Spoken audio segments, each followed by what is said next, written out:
Friends, video को start करने से पहले एक छोटा सा इंस्ट्रक्शन है। For the best test series और बुक्स फॉर एसएससी जेईई का लिंक मैंने नीचे डिस्क्रिप्शन में डाला हुआ है। इसके अलावा आप हमारा टेलीग्राम चैनल भी ज्वाइन कर सकते हैं, जिसका लिंक आपको नीचे डिस्क्रिप्शन में और फर्स्ट कमेंट बॉक्स में मिल जाएगा। तो चलिए अब हम अपना वीडियो कंटिन्यू करते हैं। तो फ्रेंड्स, जैसा कि हमने लास्ट वीडियो में देखा हुआ था, हमारा इंपल्स टरबाइन की कहानी चल रही थी और इस वीडियो में जो हम लोग बात करने वाले हैं रिएक्शन टरबाइन को लेकर, तो रिएक्शन टरबाइन होता क्या चीज है और फाइनली हम लोग रिएक्शन टरबाइन के बाद इसका स्पेशल केस है 50% reaction turbine, that is called Parson reaction turbine, उसके बारे में भी बात करेंगे। लेकिन उससे पहले हम लोग समझते हैं कि रिएक्शन टरबाइन जो है वो इंपल्स टरबाइन से किस तरीके से डिफरेंट है। हालांकि अगर आपने देखा होगा तो जो इस चैप्टर का फर्स्ट वीडियो था, मैंने उसमें क्लासिफिकेशन में इंपल्स और रिएक्शन टरबाइन के बीच का आपको एक बेसिक डिफरेंस दिया हुआ है। तो एक बार हम लोग समझते हैं कि देखिए जो रिएक्शन टरबाइन है, तो रिएक्शन टरबाइन से पहले एक बार हम लोग इंपल्स की कहानी देख लेते हैं कि इंपल्स टरबाइन के अंदर हमने एक्चुअली में क्या चीज देखा था। मेन देखिए जो इसका बेसिक डिफरेंस है वो आपका जो मूविंग ब्लेड है उसके डिजाइन को लेकर है। जो अगर आप इंपल्स टरबाइन में अगर आप देखोगे तो ये आपका मान लीजिए कि जो आपका पैसेज है, तो यहाँ पर हमारे पास क्या था कि यहाँ पर आपका लगा हुआ है क्या, नोजल, ठीक है। नोजल के बाद अगर आप देखोगे तो फिर यहाँ पर एंटर करता है कहाँ, मूविंग ब्लेड पे। मूविंग ब्लेड के बाद फिर अगर आप देखोगे तो फिक्स ब्लेड ये आपका बन जाएगा नोजल, जो भी आप बोलिए। तो मान लीजिए कि यहाँ पे अगेन आपका लगा हुआ है क्या, नोजल, और नोजल के बाद फिर आपका मान लीजिए क्या हुआ है, मूविंग ब्लेड है। तो यहाँ पे अगर हम लोग बात करें तो ये ब्लेड का पैसेज आपको किस तरीके से दिख रहा था कि ये जो हमारे पास जिस तरीके से नोजल लगा है, इसमें मूविंग ब्लेड का अगर आप पैसेज देखोगे तो ये बिल्कुल आपको कांस्टेंट मिला हुआ है।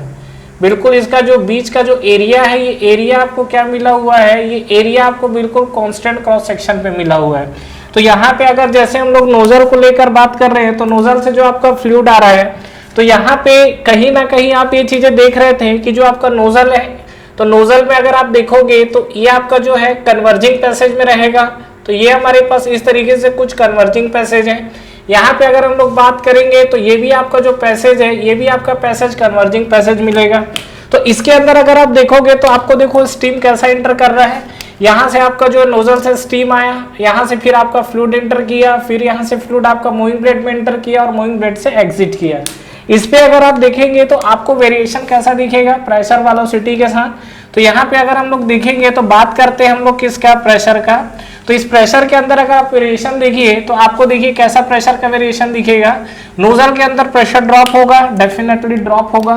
तो यहाँ पर हमने क्या इस प्रेशर को ड्रॉप कराया। वेलोसिटी में अगर बात कर, प्रेशर की बात कर रहे हैं, मूविंग ब्लेड पे प्रेशर कांस्टेंट है। फिर नोजल पे जाएंगे तो फिर आपका प्रेशर क्या होगा, ड्रॉप होगा। फिर यहाँ पर आपको क्या है, वेलोसिटी, प्रेशर कांस्टेंट मिलेगा मूविंग ब्लेड के अंदर। अच्छा, यहाँ पे अगर मैं बात करता हूँ वेलोसिटी के वेरिएशन को लेकर, तो वेलोसिटी आपको कैसा दिखेगा। यहाँ पे अगर हम लोग बात करें तो वेलोसिटी आपको कैसा दिखेगा, ये आपकी फ्लूइड की वेलोसिटी है। तो यहाँ पे आप देखिए अगर प्रेशर ड्रॉप हो रहा है तो डेफिनेटली वेलोसिटी राइज होगी। अब मूविंग ब्लेड पे आओगे तो प्रेशर तो कांस्टेंट है, लेकिन ध्यान रखना यहाँ जो वेलोसिटी है वो वेलोसिटी क्या होगी, ड्रॉप होगी, तभी तो मूविंग ब्लेड घूमेगा, तो ये ड्रॉप होगा। कई लोगों के मन में कंफ्यूजन आ रहा होगा कि सर मूविंग ब्लेड है, प्रेशर कांस्टेंट है, तो वेलोसिटी कैसे ड्रॉप हो गई। मूविंग ब्लेड के अंदर जो आपको वेलोसिटी मिलती है वो रिलेटिव वेलोसिटी होती है, वो इसके पैसेज के ऊपर डिपेंड करेगा। ये तो एब्सोल्यूट वेलोसिटी है ना, तो ये तो आपका क्या होगा, डिक्रीज होगा, तभी तो मूविंग ब्लेड पे एनर्जी जाएगी, तो मूविंग ब्लेड घूमेगा। फिर हमारा नोजल की बात हो रहा है, तो नोजल में फिर से आपका क्या होगा, यहाँ पर ये नोजल की कहानी, फिर से आपकी वेलोसिटी बढ़ेगी और मूविंग ब्लेड में आने के बाद फिर से आपका प्रेशर ड्रॉप होगा। तो ये जो हमको मिला हुआ था, ये हमारे पास क्या था, इंपल्स की कहानी थी, ठीक है। रिएक्शन टरबाइन के अंदर अगर हम लोग बात करें तो रिएक्शन टरबाइन के अंदर जो मूविंग ब्लेड का जो डिजाइन चेंज होता है, इसके चलते सिनारियो थोड़ी सी चेंज होती है। वहां पे हम लोग क्या बात कर सकते हैं, देखिए यहाँ पर जो एक्चुअली आपका होता है फिक्स ब्लेड, या स्टार्टिंग में मान लीजिए यार नोजल लगा हुआ है, तो यहाँ पर हमने लगा दिया दैट इज द नोजल। ये समझना जरूरी है, ध्यान रखिएगा, नहीं तो अभी कुछ कुछ टर्म्स यूज करूंगा तो फिर वो चीज आपको हवा भी नहीं लगेगा कि कहाँ से वो आ गई। नॉर्मली ये सब चीजों को लोग रटते हैं, रटना नहीं है, एक बार आप देख के समझ जाए आपको पूरी चीजें क्लियर हो जाएगी। ये आपका नोजल है, नोजल के बाद फिर यहाँ आपका आएगा मूविंग ब्लेड, मूविंग ब्लेड के बाद फिर हम लोग आगे बढ़ेंगे तो यहाँ पर आएगा आपका फिक्स ब्लेड, फिक्स ब्लेड के बाद फिर अगर आप आगे बढ़ोगे तो ये आपको क्या दिखेगा, मूविंग ब्लेड दिखेगा। तो यहाँ पे अगर हम लोग बात करें तो तो ये देखिए आपको क्या दिखेगा। तो सबसे पहले हम लोग नोजल को लेकर बात करते हैं। इस नोजल में आपको क्या चीजें दिखेंगी, तो देखिए यहाँ पर ये आपका जो नोजल है वो नोजल तो आपको कन्वर्जिंग बना हुआ है, ठीक है, कोई दो मुद्दा बात नहीं है इसमें।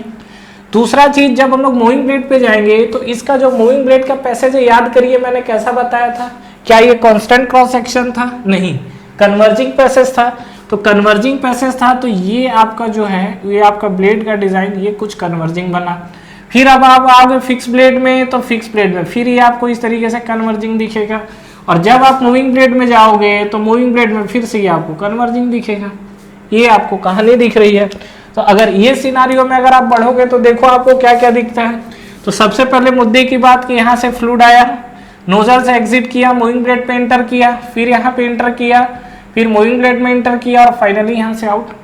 अब आप ध्यान रखिएगा कि इसका प्रेशर और वेलोसिटी का अगर हम लोग डायग्राम देखें तो इसका प्रेशर और वेलोसिटी का डायग्राम आपको कैसा दिखेगा।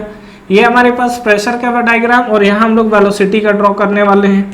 तो ये अगर आप प्रेशर की बात कर रहे हो तो ये आपका जो नोजल है, इस नोजल में अगर आप देखोगे तो प्रेशर आपका ड्रॉप हुआ, बिल्कुल हुआ। तो यहाँ प्रेशर हमने ड्रॉप करा दिया और इस प्रेशर ड्रॉप होने के कारण वेलोसिटी बढ़ गई। मूविंग ब्लेड अब आपने कैसा बनाया हुआ है, कन्वर्जिंग। तो कन्वर्जिंग जब आपने बनाया है तो क्या इस पे प्रेशर कांस्टेंट रहेगा कि ड्रॉप होगा, डेफिनेटली प्रेशर ड्रॉप होगा। तो इस प्रेशर को ड्रॉप को हमने और करा दिया। ये और यहाँ पर क्या है, मूविंग ब्लेड है तो वेलोसिटी तो ड्रॉप होना ही है, इसमें कोई दो राय नहीं है, तभी तो आपका मूविंग ब्लेड घूम रहा है, ठीक है। अब ये आप बोलोगे कि ये कन्वर्जिंग है, कन्वर्जिंग है तो यहाँ पर क्या हुआ, प्रेशर ड्रॉप हुआ तो वेलोसिटी बढ़ेगी। भैया जो वेलोसिटी बढ़ेगी वो रिलेटिव वेलोसिटी बढ़ेगी, क्योंकि यहाँ मूविंग ब्लेड में जो आपको वेलोसिटी मिलेगा वो आपका रिलेटिव वेलोसिटी होता है। क्लियर है यहाँ तक। फिर यहाँ से आप आगे बढ़िए फिक्स ब्लेड में। फिक्स ब्लेड हमारा कन्वर्जिंग है तो यहाँ पर ये आपका प्रेशर ड्रॉप होगा और फिक्स ब्लेड में हमेशा आपको एब्सोल्यूट वेलोसिटी मिलती है। तो ये देखो आपकी वेलोसिटी बढ़ गई। फिर से जब आप मूविंग ब्लेड के अंदर जाओगे तो फिर क्या कहानी होगी, अगेन आप देख सकते हो ये वाला जो प्रेशर ये ड्रॉप होगा, ठीक है। और यहाँ पे अगर वेलोसिटी की बात करें तो नो डाउट यहाँ पे आप देखोगे तो मूविंग ब्लेड के अंदर अगेन आपकी वेलोसिटी ड्रॉप होगी। मतलब रिएक्शन टरबाइन में आप देखोगे तो कंटिन्यूअसली वेलोसिटी आपकी क्या है, ड्रॉप होते चले जा रही है।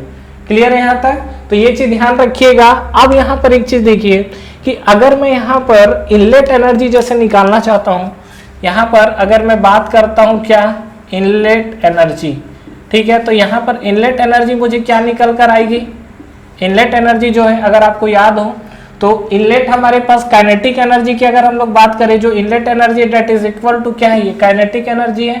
और काइनेटिक एनर्जी हमको क्या मिलेगा, that is equal to half m v1 का स्क्वायर, यही तो मिलेगा।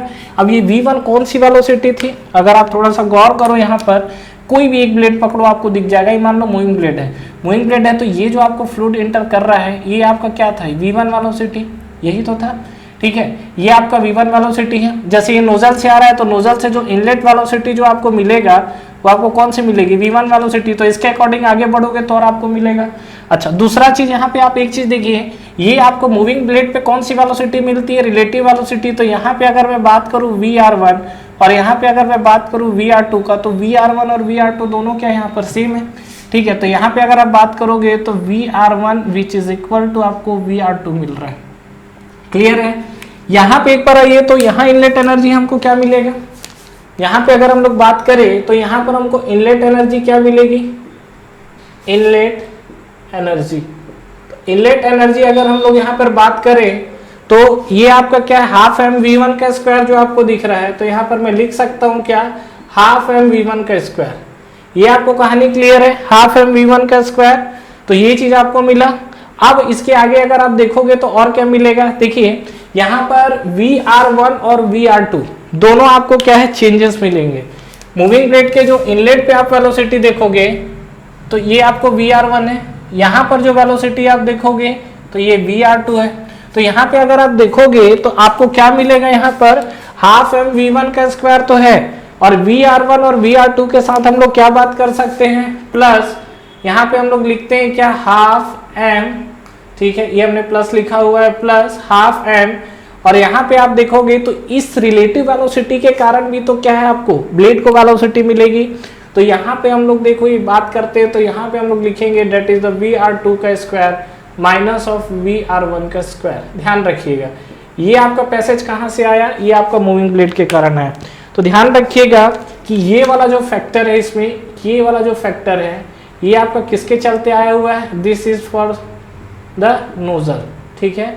और ये वाला जो फैक्टर आया है ये किसके चलते आया हुआ है, डेफिनेटली ये आपका आया है मूविंग ब्लेड के कारण, ठीक है। अब इंपल्स में अगर आप देखोगे तो VR1 और VR2 वाला इफेक्ट आप देखिए ना, VR1 और VR2 दोनों तो इक्वल है यहाँ पर। तो अगर आप ये वाला टर्म्स कंसीडर करते भी हो तो वो तो आपका टर्म्स 0 हो जाएगा। मतलब अगर मैं बात करूं कि यहाँ पर मैं अगर लिखूं हाफ m और यहाँ पे अगर मान लीजिए मैं लिखता हूँ VR1 का स्क्वायर माइनस ऑफ VR2 का स्क्वायर, तो यहाँ तो दोनों सेम है ना, तो दोनों अगर सेम है तो ये वाला अगर कंडीशन देखोगे तो ये टर्म्स तो आपको 0 मिल जाएगा। तो कुल मिला के अगर आप देखोगे तो यहाँ पर केवल और केवल जो इम्पल्स में इनलेट एनर्जी थी वो हाफ mv² होगा, ठीक है। इसीलिए याद करिए कि अभी जस्ट मैंने प्रीवियस पहले जस्ट इसका बैक वाला जो वीडियो है उसमें जो मैंने इनलेट एनर्जी जो निकाला हुआ था, मैंने डायग्राम एफिशिएंसी में याद है आउटपुट बाय इनपुट में इनलेट एनर्जी लिखा था, वो मैंने क्या लिखा हुआ था, हाफ mv1 का स्क्वायर। जबकि यहाँ पे अगर आप देखोगे तो रिएक्शन टरबाइन में इनलेट एनर्जी हम लोग क्या लिखेंगे, that is equal to half mvr1 square minus vr2 का स्क्वायर। कहानी क्लियर है। मतलब आप ये बोल सकते हो क्या कि जो आपका इम्पल्स है, इम्पल्स में आपको कुल मिला के जो भी आपको यहाँ वर्क डन मिल रहा था केवल और केवल जो आपका नोजल में प्रेशर ड्रॉप हो रहा था उसके चलते मिल रहा था।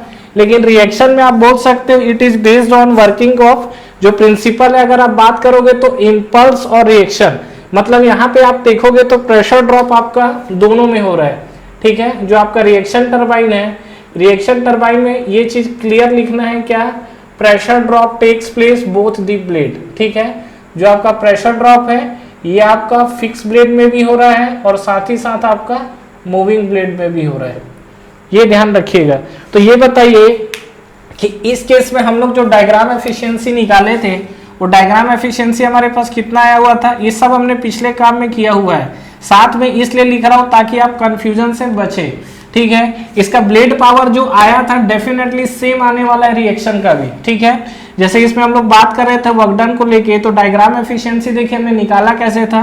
यहाँ पर हमारा था क्या, m.u, यहाँ पर आप देखेंगे तो VW1 प्लस माइनस VW2, यही तो था हमारे पास आउटपुट जो पावर है। इनपुट पावर हमने क्या लिखा था, जो आपके नोजल की एनर्जी, और ये हमने क्या लिखा हुआ था, काइनेटिक एनर्जी पर सेकंड, तो हाफ m.v1 का स्क्वायर। याद आया।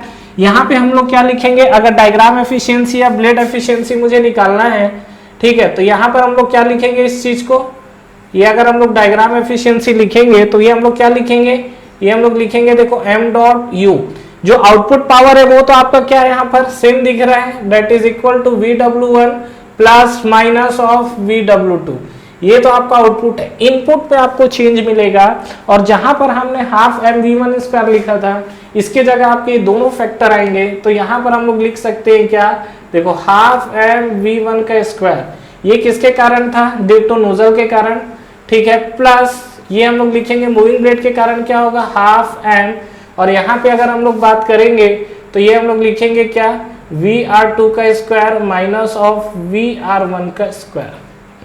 समझ में आया। तो ये जो हमको मिला है this is the diagram efficiency.